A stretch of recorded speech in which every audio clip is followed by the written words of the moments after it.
And welcome, folks, to another edition of Definitive Cinema. I am Chris Peterson, founder of Onstage Blog. Thrilled that you're joining us because this is going to be an epic podcast this week. We are talking about one of the GOATs, the greatest of all time. When you're talking about cinema, spectacle, adventure, sci-fi, whatever genre you want to call it, we're talking about the great Steven Spielberg this week. And there's a great many reasons why we should be talking about this guy, his contributions, his latest Oscar nomination. We're going to get into all of it. But I'm so thankful you're joining us this week on our YouTube edition of this show. Later on in the podcast, you absolutely can listen to the rest of the show on Spotify, Apple Podcasts, Google Podcasts. But we'll get to that a little bit later in the podcast. Joining me as always is Mr. Greg Arhart. You call this archaeology, Chris? Excellent. That's definitely, we're definitely gonna be talking about that one tonight. And Mr. Ken Jones. We're gonna need a bigger podcast. Very just one-liners tonight. It's not. This podcast isn't big enough for our egos. I know. Sure. Definitely true, gentlemen. We've been putting this giant, this icon off on this podcast. He was when we circled when we were charting out. Yep. I mean, on purpose almost. It's like, why rush it? Why rush it? It's like, we could probably talk about this man for 5 hours, but we don't have that much time. But let's talk about Steven Spielberg. Obviously, the Mount Rushmore of all time when we talk about film directors. That's there. I don't think that's debatable. Yeah. If folks want to say he's the greatest of all time, there's an argument to be made as well. But when we talk about pop culture, when we talk about the actual, pop culture impact, I don't see another director, maybe one or two, that are even in the conversation, that are even in the tier of the pyramid, so to speak. He's one of my personal favorites. Growing up, there was a time where I wanted to become a filmmaker, and it was because of Steven Spielberg. So, Ken, I'm going to start with you. Let's switch it up this week. Give me just some basic thoughts on the man himself, Steven Spielberg. I mean, kind of what you said. Like, he defined director for our childhoods. Like, you look at the 80s and not just the stuff he directed, but also the stuff he produced. He had his fingers in everything that was pop culture, almost as far as movies go for us in the 80s. And he's been doing movies for 50 years. He's got great movies in the 70s, 80s, 90s, aughts, and 2010s. He's just, he's long and has a long, varied career. I don't know if he's necessarily the GOAT when it comes to directors, but he's arguably the greatest commercial pop culture director. You can safely say that if you ask any random person on the street to name 5 to 10 movie directors, his name is almost guaranteed to come up. He's made movies that have defined childhoods for not just our generation, but generations before and after. And he's made blockbusters, pop culture, culturally relevant movies, but he's also made a lot of prestige movies too. So he's had also just several movies that you would consider masterpieces. So I mean, you can go on and on. Love it. Greg, give it to me. Yeah, in my mind, he is the greatest American filmmaker. I also think he's the most important American filmmaker for really one big reason, which is he was able to synthesize quality of movie with box office appeal of movie in the best way possible that really no director has really been able to do without the help of some significant existing IP that they're building off of. And for the most part, Spielberg was doing these movies off of either book IP, famously from Jaws, or from original concepts. I think what's interesting about Spielberg is, again, I think he's the greatest American filmmaker ever. You can make an argument he's not, but he's on the Mount Rushmore, Chris, as you said. Yeah. But his batting average is a little lower than you might think if you look at his filmography. Now, when you direct movies 50 years, you're going to have some duds, but I mean, we'll get to him. We get to his worst film. It's not like there's aren't movies to pick from when you're going through what's his worst film. He's had some duds and just some movies that really just didn't work. But with Spielberg, even with the duds, they were mostly crowd pleasers. And his best movies are going to endure, for decades, if not centuries. Forever. What I like most about him is he kind of understood fundamentally why people went to the movie, especially if you start with like late 70s and early 80s. Like sometimes it's to be moved, through significant emotion, whether it's through fear, or tears of joy or tears of horror in a few situations, but mostly it's also to have fun. And he really made movies, for the most part. There's obviously exceptions where he went really serious, really to give the audience not only a good time but a great time, to be exhilarated. Again, most of his stuff was practical stunts, especially amongst the big movies that we're going to talk about soon. So he's so important to Hollywood, to many people's childhoods and adulthoods, to really understand what it is to have fun in the movies. And Spielberg is, just one of the best filmmakers we've ever had. Definitely. And Greg, to that point, I think what's interesting about him is he is someone that has benefited from circumstance, I think, more than almost any director I can think of. I mean, here's a guy, Jaws is as brilliant as it is because the mechanical shark broke. Yeah. Had that shark worked from day one, who knows what that movie would have been like? Who knows what that reception would have been like? We might never have heard of Steven Spielberg after. He might not have gotten E.T. He might not have gotten Raiders and things like that because of that. He came into Hollywood at this time with this group of friends. And when you look at photos of house parties, and it's Spielberg, Lucas, Scorsese, De Palma, Francis Ford Coppola, all these guys who are not only friends and making movies, but also helping each other out in the process, in terms of like showing each other their movies and saying, does this work? Does that work? And things like that. So having input from fellow geniuses in that art form, I think really helps as well. The other thing too is no one did Spielberg films before Spielberg did it. No one, I mean, in a way, yes, we had like some adventure films and things like that, but you never got this, the word I keep coming back to, which I don't think is the right word, but like this transitional feeling when watching Spielberg movies, where it just takes you away, the escapism. Thank you. That's the word. You're talking about like a transcendent movie experience. Thank you. A transcendent, a truly escapist type of feeling on a big scale. Right? Exactly. Right. There's very few directors that master. Chris, you bring up Jaws, and Greg mentioned, that he's one of the most influential directors. Jaws changed the game. Like that movie ushered in the modern day summer blockbuster. So he literally changed how studios release their movies.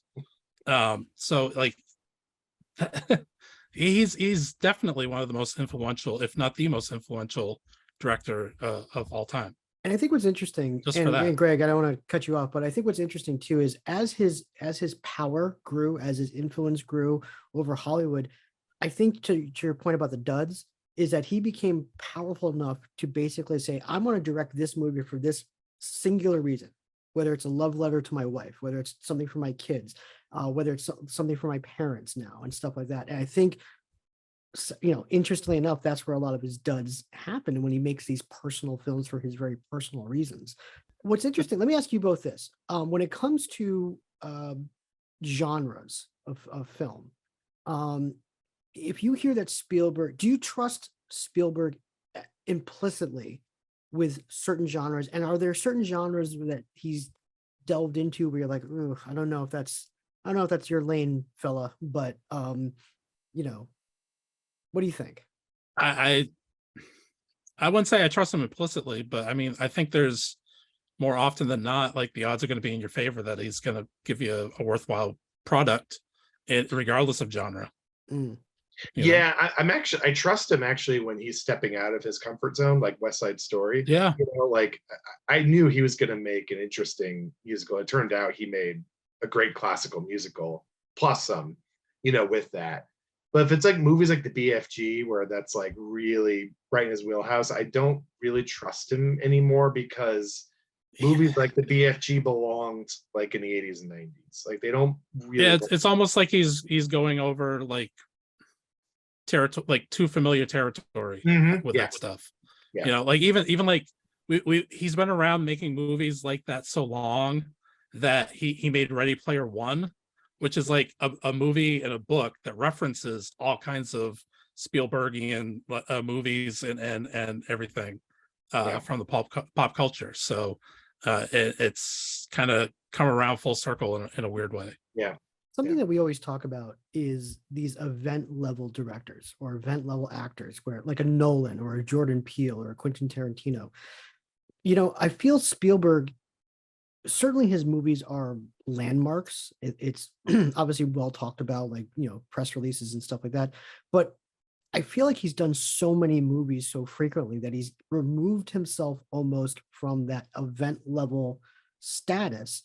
Because to be quite honest with you, I've actually, when I looked through, just like you can, when I looked through his filmography of directing, I actually forgot more movies that he directed than saying, oh yeah, that one. Like I forgot about Bridge of Spies. I forgot about BFG. I forgot about some of these things. So it's interesting. It's almost like, almost in a way, just like Woody Allen, where it's like maybe you're doing too much to be considered event level. Maybe it's just more of an IP thing. When Steven Spielberg is attached to this IP, that's the event, not necessarily a Spielberg film. Greg, you're nodding your head. What do you think? No, I basically agree. I think his challenge is going to be, how does he keep challenging himself? Whereas it seems like he wants to, based on like he did that music video like kind of randomly on an iPhone just to kind of see if he could.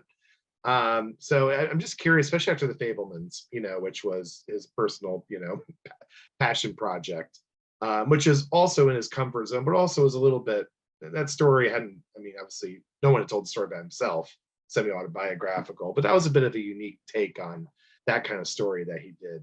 But I'm just curious if he keeps pushing. I think he does, because I don't think he's retiring anytime soon. And I think it's a matter of how can he expand in the 70s, you know, to keep growing as a director. And if he does, then I think his projects will still be event level to an extent. Interesting. Well, gentlemen, should we get into the matter at hand? It's a hard one. Yeah. This might be the hardest definitive cinema podcast choices I've ever had to make. And I feel guilty about what I'm not picking. Oh yeah, I do. I am too. I'm right there with you. And I feel like the fans of this podcast and the listeners of this podcast are going to question. They're going to agree with us, and they're going to also vehemently disagree with all of our choices as well. So this is one of those. Go ahead. Yeah, I was going to say, this is one of those where it's definitely definitive does not necessarily mean best. Right. But So not necessarily, because there's so much to choose from. Yeah. Well, folks, I mean, let's talk about definitive. What is the definitive Spielberg experience? If Aliens, if E.T., Close Encounters aliens came to Earth and said, we've been hearing about this Spielberg character. He wrote a movie War of the about Worlds. Or War of the Worlds. You know, and we need to know what Spielberg's all about. What is the one movie that captures the experience? Greg, go ahead. And aliens might be actually visiting our Earth and asking this question as of this moment, you know, based on news reports. So we need to be ready. We're shooting down everything left and right, just UFOs left and right. So, and that's why they're coming here, is they need to know this definitive information. Yes. Like, understand that. That's the reasoning. But it again, what is the definitive Steven Spielberg experience? Not the best, not the worst, not the most explosive, not the most quiet film. What is the definitive thing? And I'm really fascinated to hear our thoughts on this. Greg, go ahead. No, I was just saying the one movie. One movie. All right. So folks, what we do on this podcast to make sure that we're not going to cheat for variety's sake, we're going to, on the count of 3, announce our picks. And then we're going to discuss the reasoning why. And like I said, I am very excited to hear about what we do. I will also be very disappointed if we all select the same movie, but we're about to find out in about 10 seconds. So gentlemen, are we ready to announce our definitive picks? All right, here we go. In 3, 2, 1. Raiders of the Lost Ark. Oh, great. Oh, wow. There it is.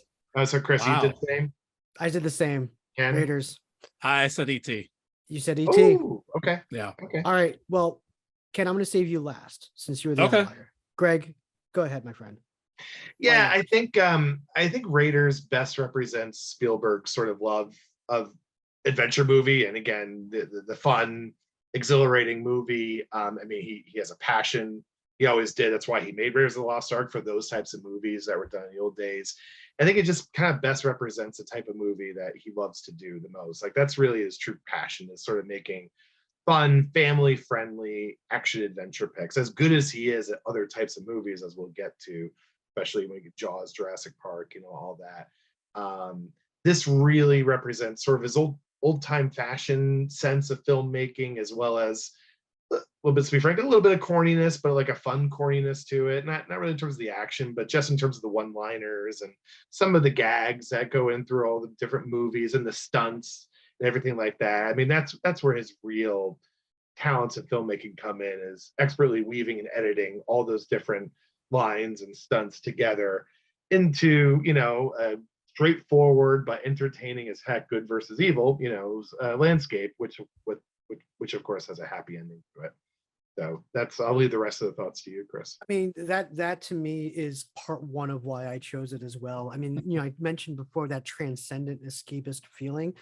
I don't feel, with all the movies that he's done, I mean, good Lord, all the movies that he's done, I think it is the pinnacle. Like Indiana Jones is the pinnacle of that feeling, and Raiders is the best of them, of all of them.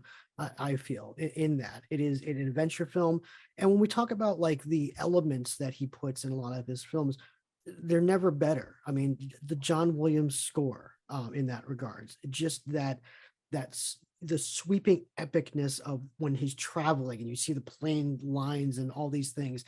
Karen Allen is incredible in that movie, and she's not incredible in anything else she's ever done. So it's like, and the hero shots, I mean, the way he shoots that movie, there's a love of cinematic past and present, and also, guess what, I'm setting the tone for, I'm basically setting the bar for adventure films. Good luck to anybody. I mean, and believe me, many tried after that. Right. And there are a lot of knockoffs. But to me, it is everything you want in a Spielberg experience boiled into 2 hours. And I almost went with the dinosaur movie. I almost went with the shark movie. I almost even went with another alien movie as a pinnacle one.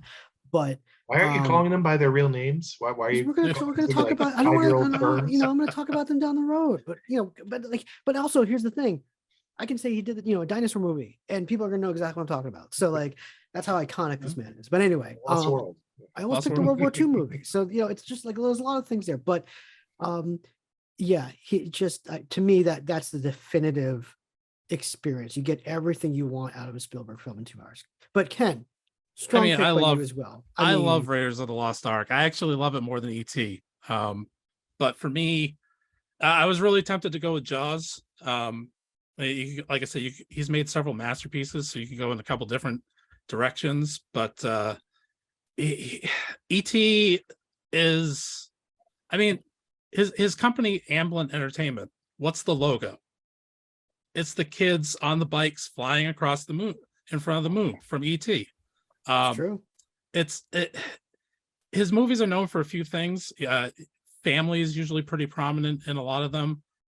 There's like absentee fathers or broken homes, stuff like that, in a lot of them. And I just, E.T. like has that in spades, like the kids and the family dynamic there, but also like the relationship between Elliot and E.T. is just something special. It's not my personal favorite, like I said. I'm not even sure it's particularly rewatchable, because it's a movie that puts you. It's not like it puts you through the ringer emotionally. Yeah. It's almost like a rite of passage, like when you're like growing up to watch E.T. at some point, and end up like crying a puddle of tears by the end of it or whatever. But no, it has that like that mix that like, even though it's not sad, but it's poignant. It tugs at the heartstrings, you know. And it has something. Go ahead. Yeah, and it has that, we talked about, like, has that he does that movie spectacle and transcendent aspect to that he can do on a big scale, and like Jurassic Park, but he can do it on a small, like, personal level too, with like a group of kids, dressing up in like on Halloween or whatever with an alien like living in their house. And again, that shot of flying in front of the moon on their bikes is just, it's movie magic. So yeah. It's I mean, and I think that's why the reason for so long it was the highest grossing film of all time, because it just is so many different things to so many different people. But I think what you're touching on too is that Spielberg is probably the greatest director of children I've ever seen. Like, we talk about the greatest child performances. I mean, 8 of the probably top 10 are Spielberg films, because he just understood that. And that's why when you saw movies like Super 8 that came out that are an homage to Spielberg, like, it is kids, it's based on kids, it's all about that kid interaction. And Henry Thomas is just incredible. And folks, if you haven't seen his audition video for ET, go on YouTube and look it up. It is astounding. It is an astounding minute watch. He just loses it completely, and at the end Spielberg goes, "Yep, you got the job." So it's very well, gentlemen. Great picks all around. Honestly, I mean, I can't disagree. I mean, it's hard to go wrong with either one of them. Exactly, and I'm not going to sit here and argue that ET is, not definitive in any way, shape, You're not going to poo-poo ET. Exactly. However, the next segment that we get into, we might get into some arguments, because we're going to be talking about best and worst Spielberg. But folks, that is going to wrap up the YouTube section of this podcast. So if you want to find out our best and worst Spielberg picks, and I promise you mine will shock you, plus Greg's special exercise, you're going to want to listen on Spotify, Apple Podcasts, Google Podcasts, all that stuff. Greg, go ahead. Well, let's tease a special exercise for the YouTube folks. Please go ahead. Take it away. Special exercise is the 3 of us will be doing a 5-round mock movie draft of all of Spielberg's film catalog, where we have to pick 5 of Spielberg's movies in a snake draft fashion, and the movies we don't pick, we will not only will never be able to watch them ever again, but they'll be disappeared from our memories forever. So we'll have no memory of ever seeing it ever again. That's special exercise, and you will have to tune in. The stakes have never been higher. Yeah, to the podcast or a separate YouTube video that we might cut. Amazing, folks. Thanks again for joining us. Like I said, you can watch all these videos on our YouTube channel. You can also follow the podcast at onstageblog.com by clicking on podcasts and scrolling down to Definitive Cinema. And like I said before, we're on all the different streamers. So Apple Podcasts, Google Podcasts, Spotify, we're on all of it. So definitely check us out. Give us a like, hit that subscribe button. Helps the algorithms. But we'll see you folks next time right here on the Definitive Cinema podcast.